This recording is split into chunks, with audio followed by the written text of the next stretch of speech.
आशा करता हूं आप सब बहुत अच्छे होंगे। मेरा नाम है सिद्धांत अग्निहोत्री। स्टडी ग्लोस पे आपका बहुत बहुत स्वागत है। मैं स्टेटमेंट आपको पहले बताता हूं कि जो एजेंट्स ऑफ ईरान हैं उन्होंने मुझे मारने की कोशिश की है, मेरी बीवी को मारने की कोशिश की है। ये मुझे बिल्कुल भी परेशान नहीं करेगा, यह मुझे अपने जो मेरा मकसद है उसे हटाएगा नहीं। ये मुझे और ज़्यादा मजबूत करेगा और जो इजराइल है वो इस युद्ध को कंटिन्यू करेगा, जो उसके दुश्मन हैं उनको मारेगा और जो भी इजराइल के नागरिकों पर हमला करेगा उसको बहुत बड़ी कीमत चुकानी पड़ेगी। हम आतंकियों को एलिमिनेट करते रहेंगे, हम अपने होस्टेजेस को रिटर्न वापस लेके आएंगे, हम अपने रेसिडेंट्स को, अपने लोगों को नॉर्थ में बसाएंगे, हम सब कुछ अचीव करेंगे जो हमने सोचा है और ये हमारी जनरेशन्स, हमारी पुश्ते जो हैं वो याद रखेंगी। ये कहना है बेंजामिन नेतन्याहू का। बेंजामिन नेतन्याहू के घर साइसेरिया जो भी तेल अवीव में बड़ा सा महल है, इनके घर पे एक ड्रोन आता है और ये ड्रोन आता है, इस घर पे हमला करता है। बेंजामिन नेतन्याहू और उनकी वाइफ बच गए, मिनटों पहले वो बाहर निकले थे। अब ड्रोन से इससे पहले भी हिजबुल्लाह ने हमला किया था, 60 के करीब इजरायली घायल हुए थे, 4 इजरायली सोल्जर्स मारे गए और ये सबसे बड़ा हमला था। मिसाइल मारोगे तो क्या होगा? थर्ड अब तो अमेरिका ने दे दिया है, इंटरसेप्टर्स हैं, एरो, डेविड स्लिंग, आयरन डोम, सी डोम, ये सब इजराइल के पास है तो वो इंटरसेप्ट कर लेगा। लेकिन अगर तुम मारोगे ड्रोन भेजोगे तो उससे कोई प्रॉब्लम नहीं होगी। क्यों प्रॉब्लम नहीं होगी? क्योंकि भाई वो ड्रोन है, वो मिसाइल नहीं है।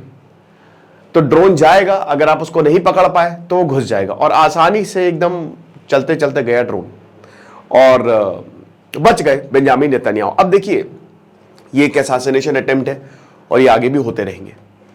बेंजामिन नेतन्याहू को पता है कि अगर बेंजामिन नेतन्याहू निपट गए तो वॉर खत्म हो जाएगा, तो बेंजामिन नेतन्याहू को मारने की कोशिश है।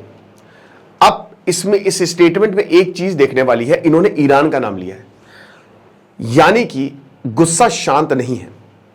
ईरान को मारना है, ईरान को खत्म करना है, यह बेंजामिन नेतन्याहू का मेन प्लान है।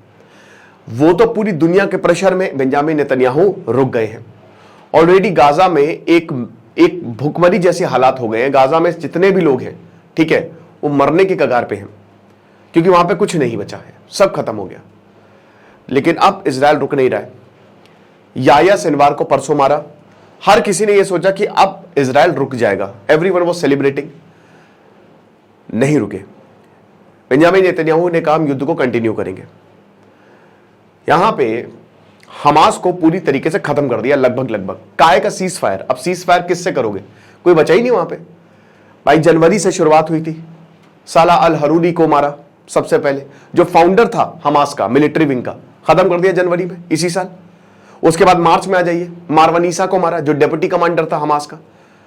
फिर आप मोहम्मद डाइफ को मारा, अगेन कमांडर था वो बहुत बड़ा। फिर इस्माइल हानिया को मारा जुलाई में, और अब यहां पे याह्या सिनवार को मार दिया। तो मेन लीडर्स तो आप जो भी लीडर बन रहे हो उसको तो निपटा ही दे रहे हो। तो यहां पे अब तो सीज फायर कर लो, लेकिन दोस्त ऐसा होगा ही नहीं। ये ग्रेटर इजराइल, आप ये मान के चलिए कि इनकी ये एक्सपैंड करेंगे और इससे अच्छा मौका इजराइल को कभी नहीं मिलेगा। इजराइल के लिए बहुत बढ़िया मौका है, जितनी जमीन हो सके ले लो। जो land that was promised, Israel उस पर चल रहा है। आज से 2000 साल पहले जो किताब लिखी गई थी या धार्मिक ग्रंथों में जिसका जिक्र मिलता है कि जो यहूदियों को लैंड प्रॉमिस किया था, उसमें सीरिया भी आता है, उसमें लेबनान भी आता है, उसमें इजिप्ट का कुछ पार्ट आता है, उसमें गाजा फिलिस्तीन तो भूल ही जाइए आप, इसका तो अस्तित्व ही नहीं बचेगा। ये इजराइल का पूरा प्लान है और ये पीछे हटने वाला है नहीं। अब ये रुकेगा कहां? रशिया ने ऑलरेडी सपोर्ट दे दिया है। Axis of resistance, Russia, China, Iran पे इजराइल हमला नहीं करेगा, इजराइल को भारी पड़ जाएगा, बहुत भारी पड़ जाएगा, आप ये मान के चलिए। और अमेरिका ने भी साफ साफ चेतावनी दी है कि तुम ऑयल रिजर्व्स और न्यूक्लियर रिजर्व्स पे, न्यूक्लियर साइट्स पे हमला नहीं करोगे ईरान की, सीधा सीधा ये बोल दिया है। तो यहां पे ये समझने की जरूरत है कि इजराइल ईरान पे हमला नहीं करेगा, वरना फिर रशिया और चाइना में कूद जाएंगे युद्ध में। तो किस पर हमला करेगा? हमास को मार रहा है, युद्ध रुक नहीं रहा है, बेंजामिन नेतन्याहू के घर पे हमला हो रहा है। ये दूसरा या तीसरी बार बेंजामिन नेतन्याहू का असैसिनेट करने की कोशिश है और ये आगे कोशिशें जारी रहेंगी, ये भी आप मान के चलिए, और ऐसे स्टेटमेंट आते रहेंगे। अब इसका फ्यूचर क्या? फ्यूचर यही है कि अमेरिका में बस 1-1.5 महीने में इलेक्शन होने वाले हैं। डोनाल्ड ट्रंप आएंगे तो ये वॉर और ज्यादा इंटेंसिफाई होगा, ठीक है। भूल जाइए कि वो इजराइल को रोकेंगे, वो तो और बोलेंगे, वो तो कह दे। डोनाल्ड ट्रंप का भी स्टेटमेंट आया था कि न्यूक्लियर साइट्स पर हमला करो, किसकी देख रहे हो, किसकी सुन रहे हो। लेकिन सत्ता में आने से पहले लोग बहुत कुछ बोलते हैं, सत्ता में आने के बाद लोग बदल जाते हैं। लेकिन डोनाल्ड ट्रंप के बारे में ऐसा कुछ कह नहीं सकते। या कमला हैरिस आएंगी, जो भी आएगा, गाजा के जो लोग हैं वो तो मर रहे हैं।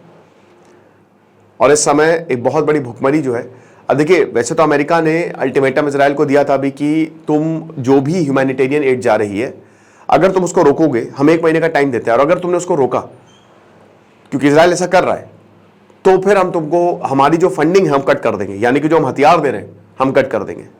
अब ऐसा होगा नहीं होगा वो तो आगे आने वाला वक्त ही बताएगा। लेकिन एक चीज बिल्कुल साफ है, ये युद्ध रुकेगा नहीं, और ये युद्ध तभी रुकेगा जैसा कि आपने बेंजामिन नेतन्याहू के स्टेटमेंट में सुना कि हम अपने सिटीजन्स को नॉर्थ में बसा देंगे, जो भी हमारे मोटिव था हम उसको पूरा करेंगे। तो ग्रेटर इजराइल बनेगा। लेबनान गया हिजबुल्लाह के साथ, हिजबुल्लाह भी है, लेबनान गया, लेकिन बहुत बमबारी हो रही है। गाजा ऑलरेडी इजराइल के पास आ गया है, तो चीजें बदल जाएंगी। बाकी आप हमारे कोर्स को जरूर अवेल करें।